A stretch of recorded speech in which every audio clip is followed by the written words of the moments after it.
The party's over. Against Me started as an acoustic punk project out of Florida in the late 90s.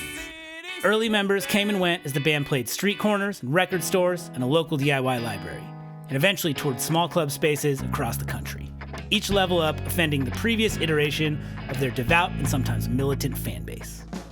We're talking about stuff like simply making a proper record with a full band in 2002, and then a year later by cutting an album with the bigger indie label Fat Wreck Chords, and then ultimately by signing to a major label almost a decade after their very first shows.